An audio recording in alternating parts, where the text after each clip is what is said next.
किसान साथियों, कम लागत में ज्यादा उपज के लिए बुआई से पूर्व इफ्को नैनो डीएपी से बीज उपचार जरूर करें। बाजरा व तिल जैसी फसलों के लिए प्रति किलो बीज में 10 मिलीलीटर नैनो डीएपी का इस्तेमाल बीज उपचार में करें। कपास के लिए प्रति किलो बीज में 20 मिलीलीटर नैनो डीएपी का इस्तेमाल बीजोपचार में करें। गंवार, चौला, मूंग, उड़द, मक्का जैसी फसलों के लिए प्रति किलो बीज में 5 मिलीलीटर नैनो डीएपी से बीजोपचार करें। मूंगफली, सोयाबीन के प्रति किलो बीज में 2.5 मिलीलीटर नैनो डीएपी का इस्तेमाल बीजोपचार में करें। पौध वाली फसलों के लिए 1 लीटर पानी में 5 मिलीलीटर नैनो डीएपी मिलाकर जड़ का उपचार करें। इफ्को नैनो डीएपी का वादा, खर्चा कम और उत्पादन ज्यादा। किसान साथियों, कम लागत में ज्यादा उपज के लिए बुआई से पूर्व इफ्को नैनो डीएपी से बीज उपचार जरूर करें। बाजरा व तिल जैसी फसलों के लिए प्रति किलो बीज में 10 मिलीलीटर नैनो डीएपी का इस्तेमाल बीजोपचार में करें। कपास के लिए प्रति किलो बीज में 20 मिलीलीटर नैनो डीएपी का इस्तेमाल बीजोपचार में करें। गंवार, चौला, मूंग, उड़द, मक्का जैसी फसलों के लिए प्रति किलो बीज में 5 मिलीलीटर नैनो डीएपी से बीजोपचार करें। मूंगफली, सोयाबीन के प्रति किलो बीज में 2.5 मिलीलीटर नैनो डीएपी का इस्तेमाल बीजोपचार में करें। पौध वाली फसलों के लिए 1 लीटर पानी में 5 मिलीलीटर नैनो डीएपी मिलाकर जड़ का उपचार करें। इफ्को नैनो डीएपी का वादा, खर्चा कम और उत्पादन ज्यादा।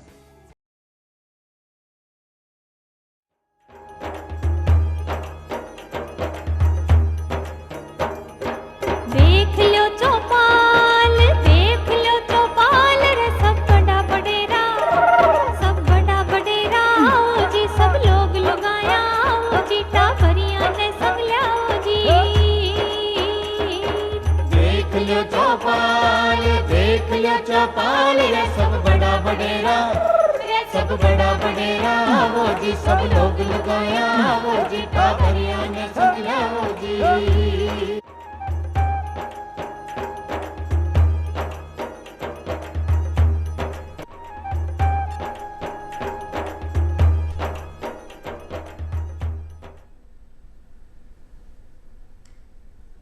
चौपाल देख बड़ा सबड़ा भाया और बहना ने राम राम।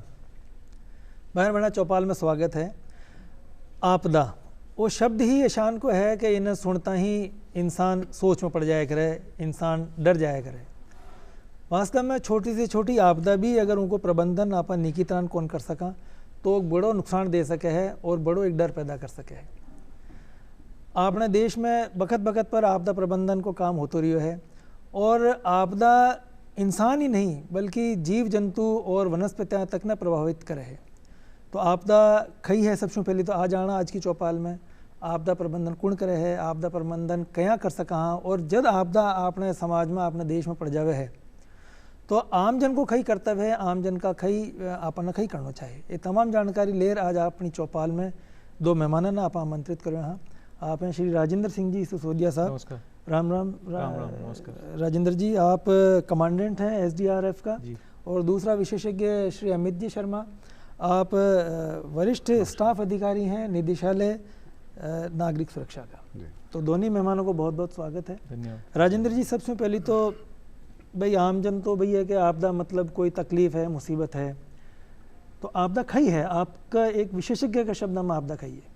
जी हाँ, आपदा एक ऐसी गंभीर घटना है जिसमें किसी क्षेत्र विशेष की जो सामान्य व्यवस्था है वह पूर्णतया ध्वस्त हो जाती है। यह केवल एक दुर्घटना नहीं है बल्कि एक ऐसी स्थिति होती है जिसमें जो जान माल का जो नुकसान होता है वो जो स्थानीय जो वहन शक्ति होती है जिसको कि कोपिंग कैपेसिटी कहते हैं उससे परे नुकसान होता है और उससे बाहर आने के लिए बाहरी सहायता की आवश्यकता होती है, वही आपदा है। जी, मतलब कोई भी ईशान की स्थिति जो आपने एक तरह से मनोनुकूल कोने या आपने प्रभावित कर सके है, आपने व्यवधान पैदा कर सके है, वह आपदा आप मान सका है। बिल्कुल, सामान्य भाषा में मैं कहूँ तो ऐसी स्थिति जिसमें बिजली, पानी, संचार और परिवहन की जो व्यवस्थाएं होती है वो अचानक किसी घटना की वजह से ठप हो जाती है और उससे पुनः सुचारू चालू करने के लिए बाहरी सहायता की आवश्यकता होती है, वही आपदा की स्थिति है। जी, तो अमित जी, आपदा मतलब बार जान राजेंद्र जी बता रहे हैं कि भाई संचार व्यवस्था ध्वस्त हो जावे है, बिजली व्यवस्था ध्वस्त हो जावे है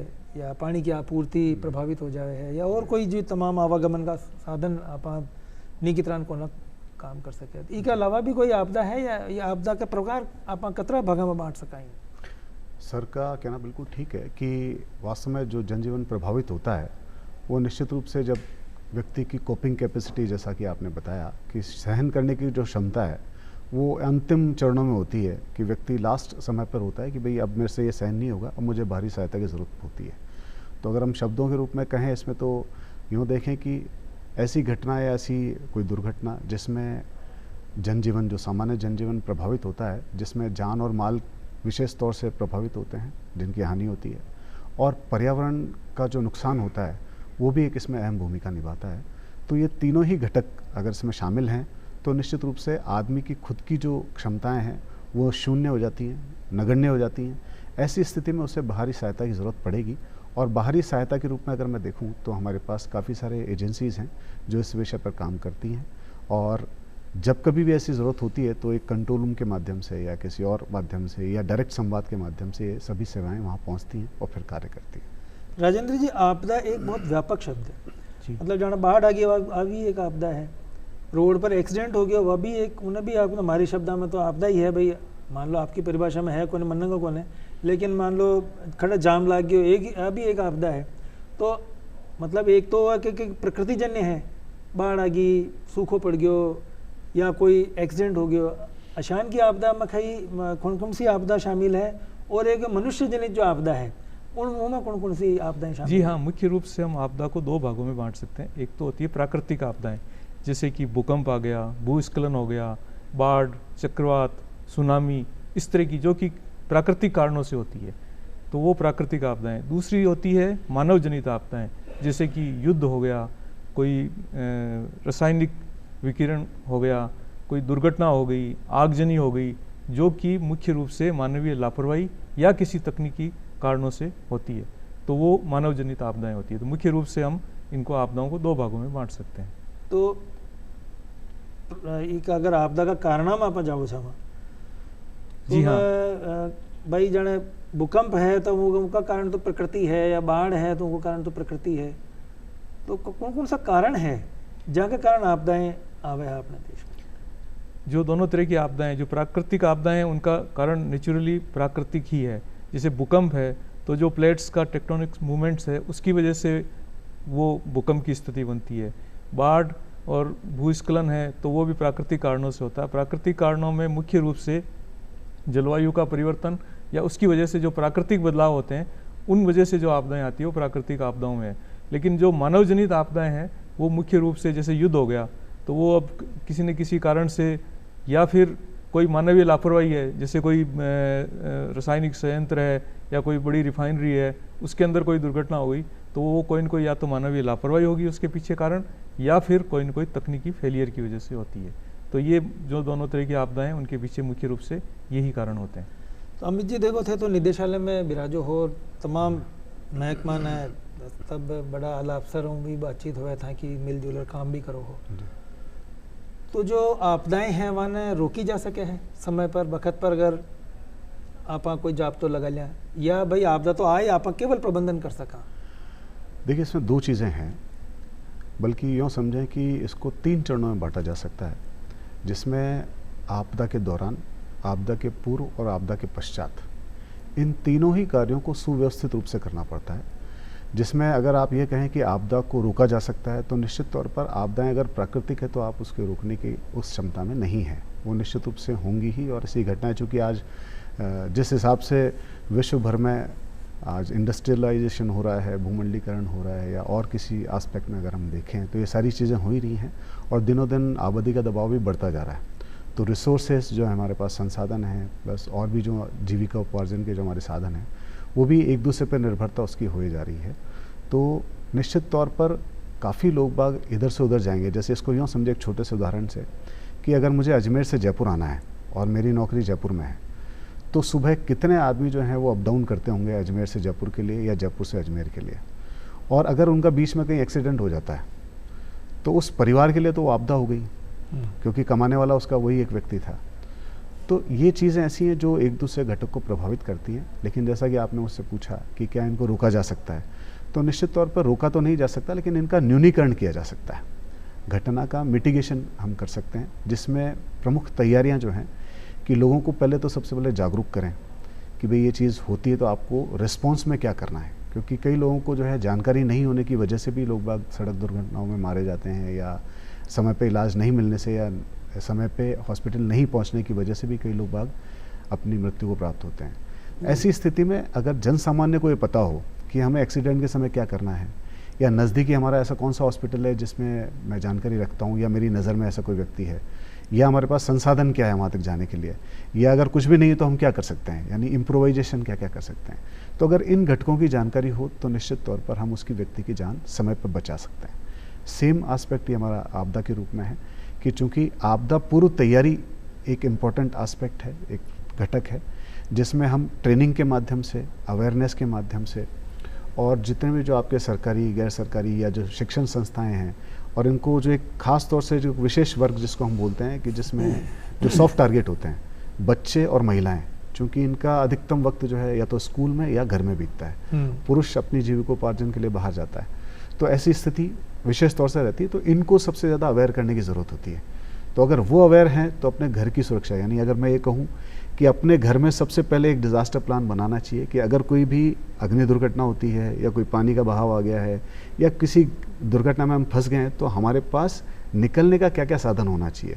तो सबसे पहले तो घर पे चर्चा होनी चाहिए, फिर इसके बाद कार्यालयों में चर्चा होनी चाहिए, और इसके बाद उस सोसाइटी में चर्चा होनी चाहिए, ताकि इस विषय को गंभीरता के साथ लिया जा सके। और निश्चित तौर पर राज्य सरकारें भी इस विषय में बहुत अच्छा कार्य कर रही हैं। तो मुझे लगता है कि अवेयरनेस सबसे बढ़िया कारण है किसी भी घटना या दुर्घटना को रोकने के लिए। उसके बाद उसका रेस्पॉन्स, कि अगर वो हो ही गई हैं तो फिर हमें रेस्पॉन्स कैसे करना है, उस पर प्रतिक्रिया कैसे देनी है। तो उसके लिए भी यही चीज़ें हैं कि अगर आपके पास ट्रेनिंग है, यानी उसका प्रशिक्षण प्राप्त है, तो आपको सिर्फ स्वयं विवेक का इस्तेमाल करना है कि भाई अब इसको अप्लाई कैसे करना है। अगर ये आपने सीख लिया, समझ लिया, तो हम निश्चित तौर पे आपदाओं का न्यूनीकरण बहुत बेहतर तरीके से कर सकते हैं, और कहीं किन्हीं मामलों में हम आपदाओं को रोक भी सकते हैं। राजेंद्र जी, जाना बार अमित जी बता रहा कि भाई न्यूनीकरण कहाँ आप कर सका। अब जाना बहुत सारा इलाका अशान का हुआ है कि भाई जाना पानी पैड़ी तो बहरी बहरी, या तो वह कॉलोनी ही पूरी अशान की जगह बड़ी मतलब बसेड़ी है, या मकान अशान की जगह है कि भाई अगर जल बहर आए तो निश्चित रूप से खड्डा में बहरी बहरी। तो अशान की जो कॉलोनियाँ हैं, या अशान के जो कुछ 10-20-50 मकान हैं, वहाँ ना पूर्व में कहीं तैयारी रखनी चाहिए। प्रशासन तो अपना लेवल पर एक पूरा, मान लो जयपुर शहर की बात करें तो जयपुर शहर ने प्लान बनाई, लेकिन वो कॉलोनी में से ना अपना कहीं प्लान बनाना चाहिए। बिल्कुल सही कह रहे हैं। जो आपदा प्रबंधन का कार्य है ये एक सतत प्रक्रिया है। इसके मुख्य रूप से 4 चरण हैं। ये नहीं कि कोई घटना आई और उसी समय हमें रिएक्ट करना है। उसके 4 चरणों में, जिसको कि हम संक्षेप में कहें mitigation, preparedness, response and recovery. Mitigation का मतलब है कि हम पहले से ही तैयारी रखें कि अगर कुछ स्थानों पर जहाँ पानी बढ़ने की समस्या है तो वो बस्ती पहले ही वहाँ से ट्रांसफ़र हो जाए, या कोई ऐसी स्थिति बन जाए कि वहाँ पानी पहुँचे नहीं, तो वो हो गया मिटिगेशन का पार्ट। फिर है प्रिपेयर्डनेस। अब पता है कि बस्ती वहाँ से हट नहीं सकती, बस्ती तो वहीं रहेगी, लेकिन उसमें अगर पानी बढ़ता है तो उस समय क्या तैयारियाँ की जा सकती है, तो वो प्रिपेयर्डनेस आपदा से पहले की स्थिति है।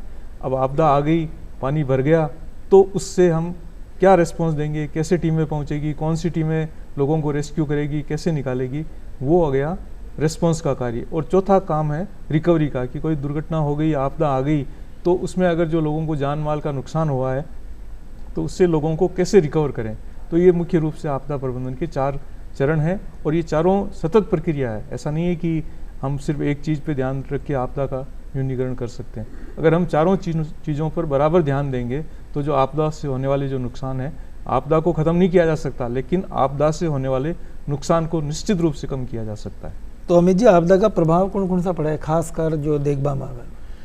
देखो, सबसे पहले तो जैसे मैंने बताया, जान और माल के रूप में सबसे पहला नुकसान होता है, फिर एनवायरमेंटल नुकसान होता है, पर्यावरण के रूप में देखा जाए तो यहाँ देखे जाए कि इसके प्रभाव है तो आर्थिक, दूसरा सामाजिक, हाँ आर्थिक नुकसान होता है, सामाजिक होता है, फिर एक मनोवैज्ञानिक प्रभाव भी जो होता है, क्योंकि जो व्यक्ति आपदा से निकलकर या बाई चांस कहीं बच गया हो उस आपदा से, तो उसके जीवन में वो घटना एक अविस्मरणीय घटना होती है और बहुत ही दुखद घटना होती है।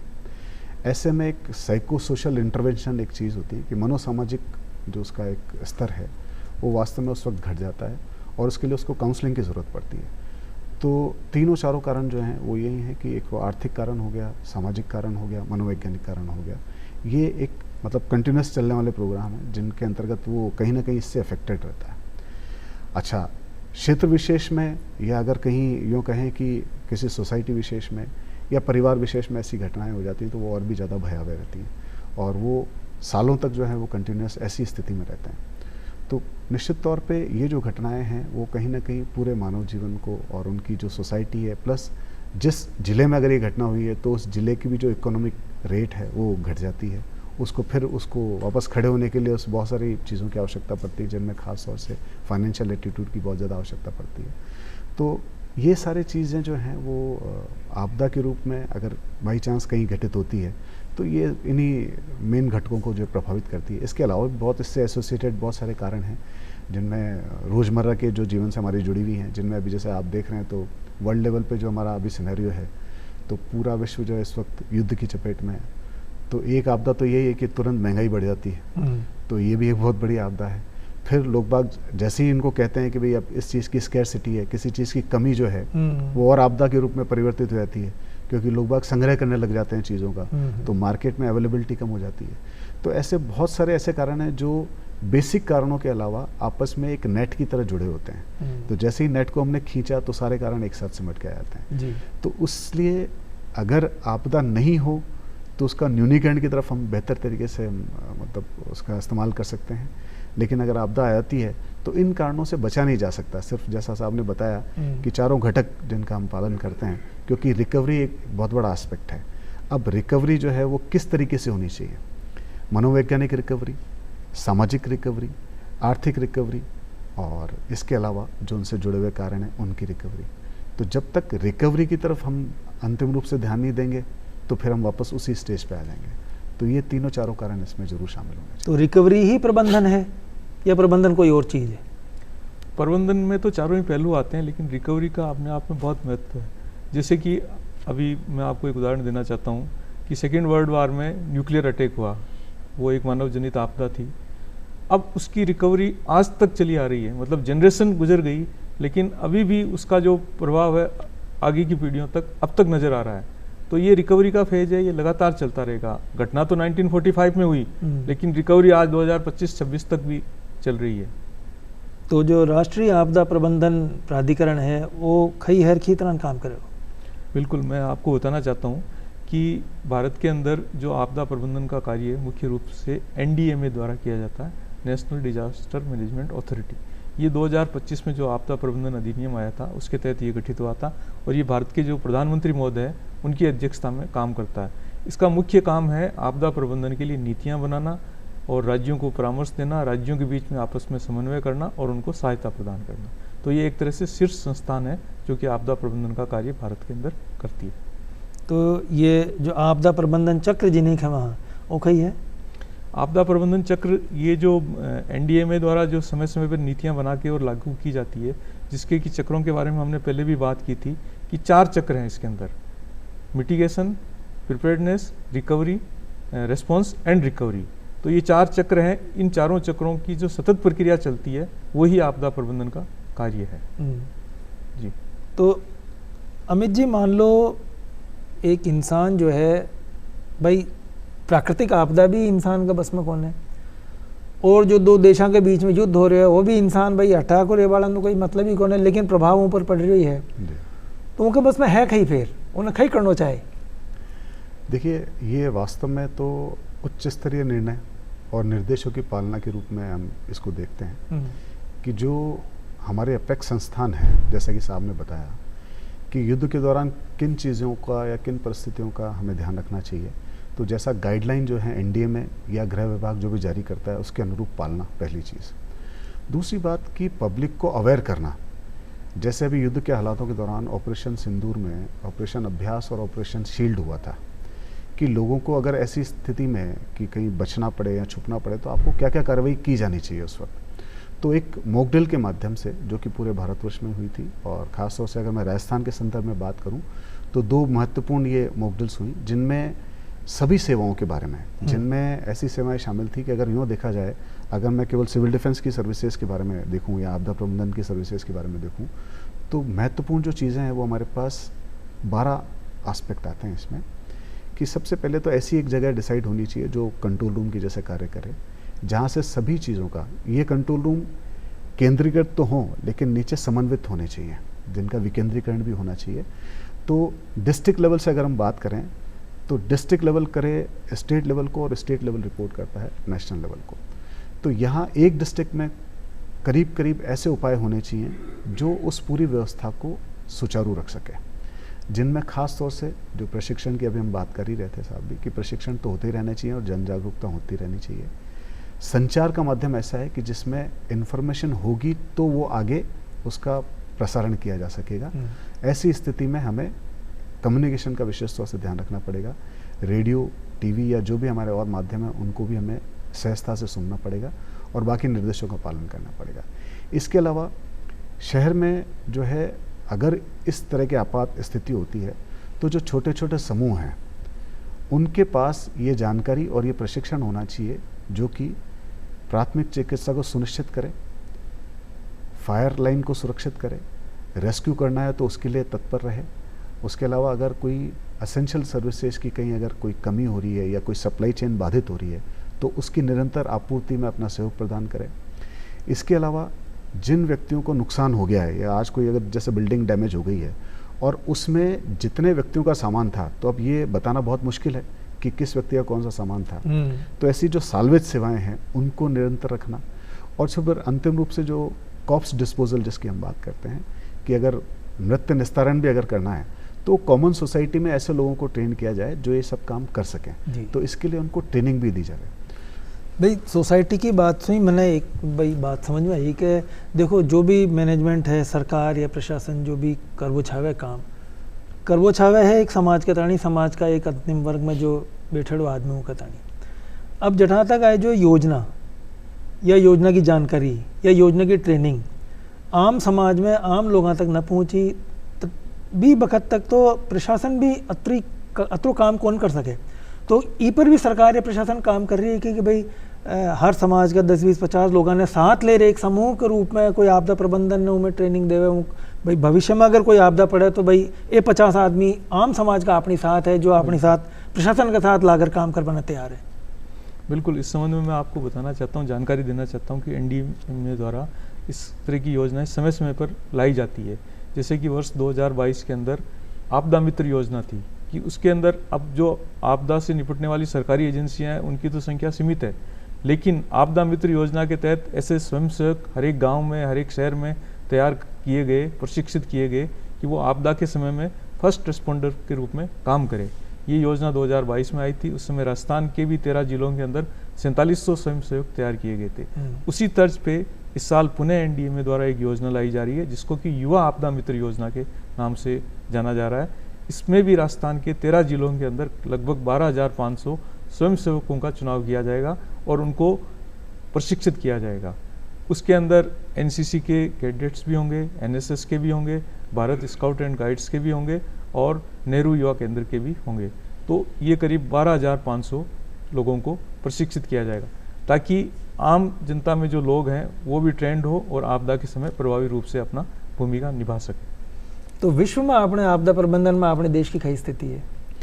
देखिए, अगर हम बात करें तो नागरिक सुरक्षा संगठन जो है वो विश्वव्यापी संगठन है एक, और विश्व की अगर मैं बात करूं तो जो भी यूएनओ के जो सदस्य हैं यानी संयुक्त राष्ट्र संघ के जो सदस्य हैं उन सभी में नागरिक सुरक्षा संगठन सेवा के रूप में, मतलब उस देश में नागरिक सुरक्षा संगठन निश्चित रूप से होगा।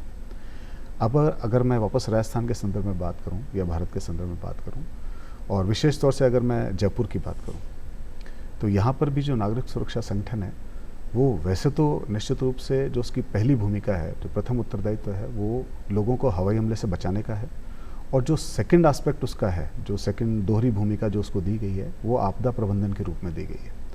और यहाँ पे जैसा अभी आप बात भी कर रहे थे और अभी आपने पूछा भी, तो मैं उसमें और थोड़ा सा एड ऑन कर दूँ कि नागरिक सुरक्षा जो सेवाएं हैं, जैसा कि मैंने बताया आपको 12 सेवाएं हैं, इनको संचालित करने के लिए अब इसको यूँ समझें कि नागरिक सुरक्षा का जो स्वयंसेवक होता है वो दरअसल एक आम नागरिक होता है। उस आम नागरिक को 10 दिवसीय एक बेसिक ट्रेनिंग दी जाती है वो किसी भी क्षेत्र का हो सकता है, वो रिक्शा चालक हो सकता है, वो डॉक्टर हो सकता है, वो इंजीनियर हो सकता है, कोई भी हो सकता है, वो स्टूडेंट हो सकता है, और वो कोई प्रशासनिक अधिकारी भी हो सकता है। मतलब इसके लिए कोई ऐसी बाध्यता नहीं है कि कोई व्यक्ति सिविल डिफेंस का वॉलंटियर नहीं हो सकता। उसे जो सिविल डिफेंस के एस्पेक्ट में 10 दिवसीय बुनियादी और सेवा प्रशिक्षण दिया जाता है, उसका उपयोग किसी भी आपदा या दुर्घटना या इस स्थिति में जो भी उस समय उपस्थित होती है उसमें उनका उपयोग किया जाता है। और अभी आप पिछले अगर मैं पिछले 3-4 सालों की बात करूं, और अगर आपने भांकरोटा कांड के बारे में सुना हो, भांकरोटा का जो अग्नि दुर्घटना हुई थी, तो अगर मैं वहाँ से स्टार्ट करूँ तो उससे लेकर और अभी तक लगभग 50 ऐसी घटनाएं हो चुकी हैं जिनमें टैंकर पलटे हैं, रोड एक्सीडेंट्स हुए हैं। तो उन सभी में जो सिविल डिफेंस के वॉलंटियर्स, जो कि वो हर वार्ड से, या आप यूँ सोचें कि हर एसडीएम कार्यालय से या एसडीएम के परिक्षेत्र से, या अपने शहर को कवर करते हुए लगभग हर इलाके से वो 1-1, 2-2 या 3-3 वॉलंटियर ऐसे होंगे जो कि सिविल डिफेंस के वॉलंटियर हैं आज की डेट में।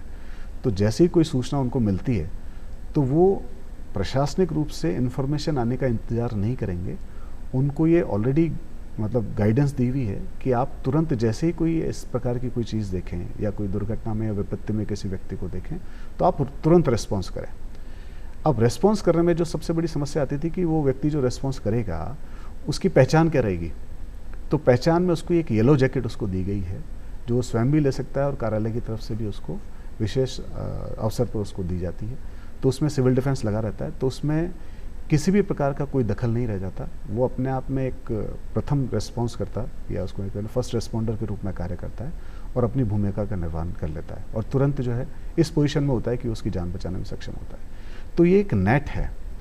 आज की डेट में अगर मैं कहूँ तो यहाँ पे करीब केवल जयपुर की बात करूँ तो करीब 10,000 के आसपास स्वयंसेवक हैं जो किसी भी परिस्थिति में, किसी भी विपत्ति के समय यहाँ पे रिस्पॉन्स करने को तैयार रहेंगे और वो प्रशिक्षित भी हैं। सबसे बड़ी बात तो देखो 3 स्तर हो गया, बहुत थोड़ा शब्द में क्योंकि वक्त भी कम रह गया प्रोग्राम को। एक तो सरकार या प्रशासन है, एक आशान का अपना सिविल डिफेंस वाला है और एक आमजन है। तो आमजन ने आपका कई सुझाव है?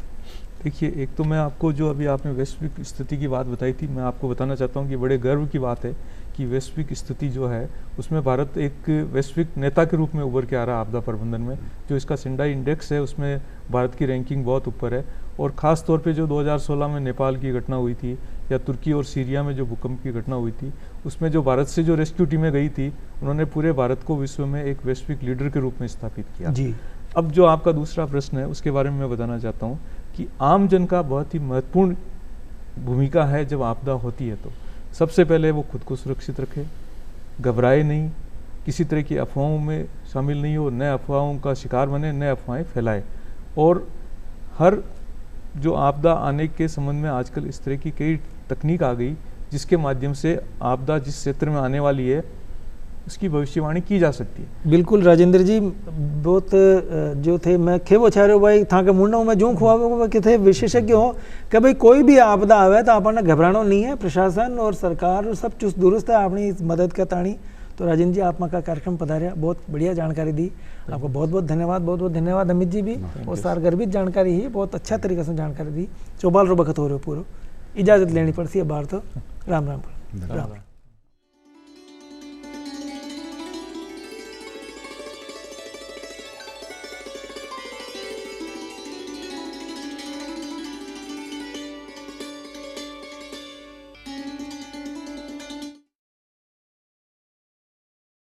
किसान साथियों, कम लागत में ज्यादा उपज के लिए बुआई से पूर्व इफ्को नैनो डीएपी से बीज उपचार जरूर करें। बाजरा व तिल जैसी फसलों के लिए प्रति किलो बीज में 10 मिलीलीटर नैनो डीएपी का इस्तेमाल बीजोपचार में करें। कपास के लिए प्रति किलो बीज में 20 मिलीलीटर नैनो डीएपी का इस्तेमाल बीजोपचार में करें। गंवार, चौला, मूंग, उड़द, मक्का जैसी फसलों के लिए प्रति किलो बीज में 5 मिलीलीटर नैनो डीएपी से बीजोपचार करें।